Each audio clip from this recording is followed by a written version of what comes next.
So just going a little deeper into this directional control valve for a Bobcat skid steer. This is a Bobcat manufactured control valve in this generation of machine that we're using for purposes of demonstration. But it's very similar to a lot of other control valves, especially one made by Husco for a lot of compact machines. What we're looking at here is kind of a glass animation of the valve where the bottom half of the directional control valve has been sectioned off. So it's as if they put the casting of the monoblock valve into a bandsaw and basically sliced it in half so we can see how the spools reside in the casting.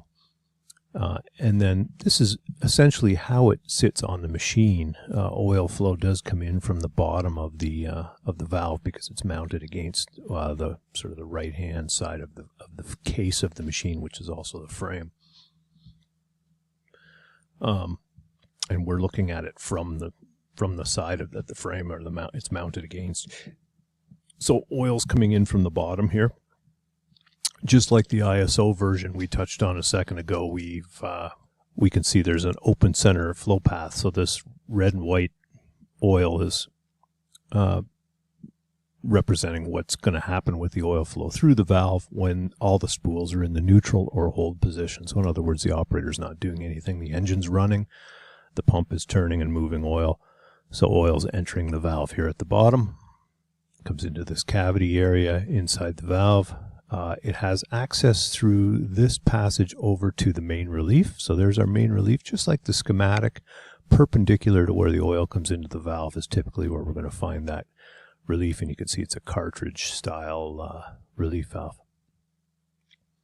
And then oil goes around the lift spool. And you can see it's not straight through as you would be led to believe by the schematic. The oil kind of has to split into a Y shape here.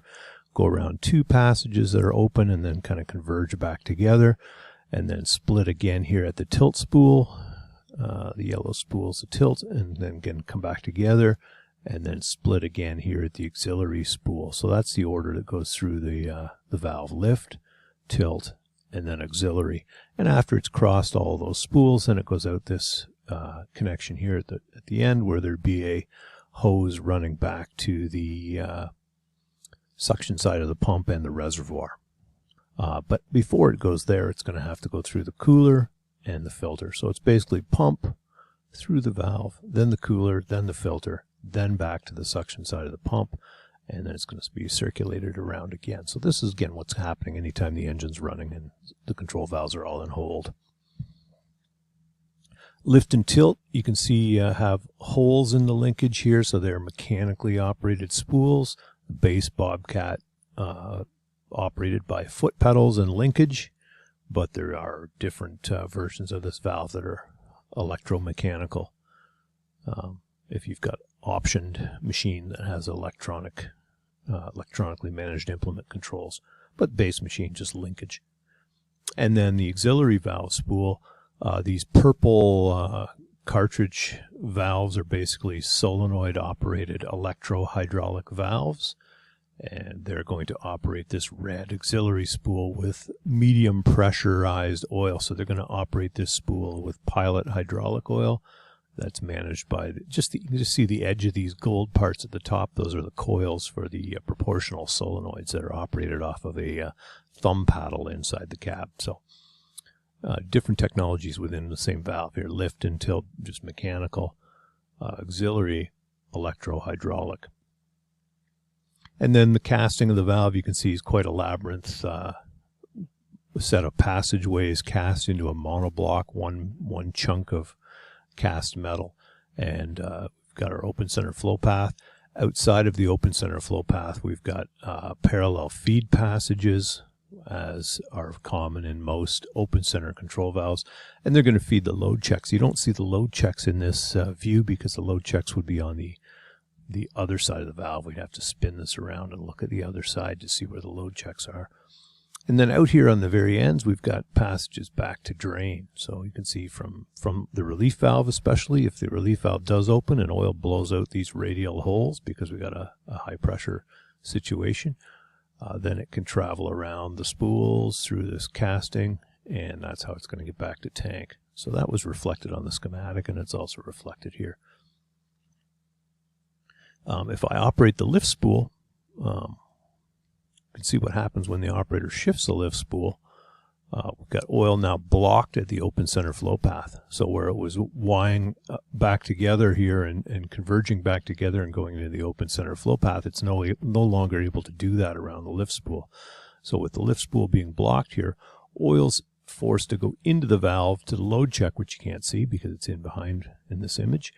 And then after it crosses the load check, it comes back, and you can see it entering this part of the casting, looping around an open notch now in the spool, and heading into this part of the casting, which is going to connect to the work port where the hose is going to the head end of the lift cylinder. So that oil would, you can see it back here just heading out.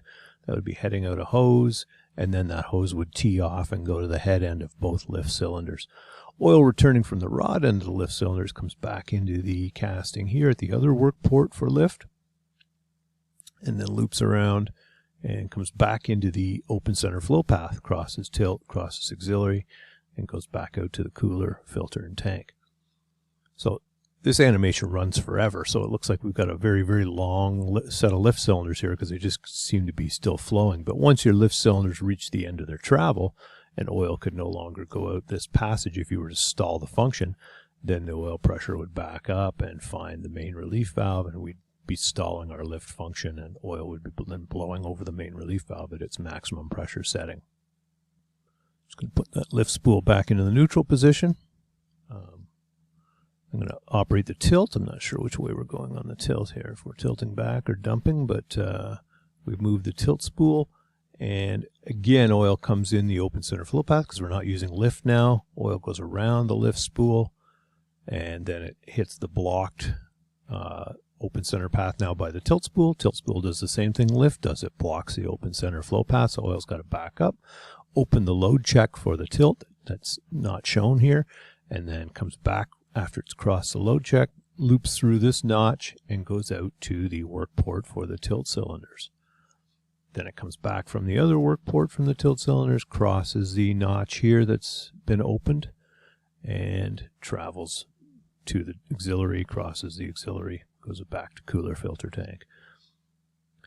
In neutral, it's good to note that all of the work ports are blocked by the spool. So we got work port here and here. Oil can come to the spool here, here, here, here, and same with the auxiliary, but it's blocked. So that's what holds. If you lift the loader frame halfway up and stop, put the spool back and hold like this, it's going to be a blocked work port there and a blocked work port there. It's going to make the implement rigid by trapping oil.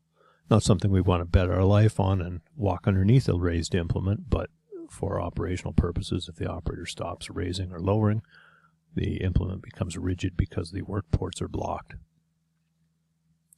I'm going to operate the auxiliary here. Auxiliary is not much different than lift or tilt as far as what happens in the main part of the valve. Again, the open center flow path is blocked. Oil backs up, opens a load check, comes back from the load check through this notch, and goes out to the coupler at the front of the machine. This would be the male coupler on this side. So it's going to the male quick coupler on the front to run an attachment, and then coming back from the female quick coupler into the work port through this open notch and connecting back to return. What is quite different here with this function compared to lift and tilt is that this solenoid would have been energized, and this solenoid is going to bleed in oil. Here you can see oil, red and white striped oil here now in the spring chamber here, and it didn't mechanically push the spool, it hydraulically pushed the spool over. So electro-hydraulic control, a solenoid initiates that. There's a small miniature DCV spool inside the stem of this cartridge valve, and that lets the oil in here, and that's a proportional valve. As the milliamps of current are ramped up by the operator and by the control to the coil here, the magnetism increases. The spool moves proportional to the current and the magnetism, and the pressure in here moves the spool proportional to that. So it's not an on-off function. You can actually move the spool a third of the way, halfway, 3/4 of the way. It's proportional control. You can modulate it the same way you can the lift and tilt by moving the linkage partially.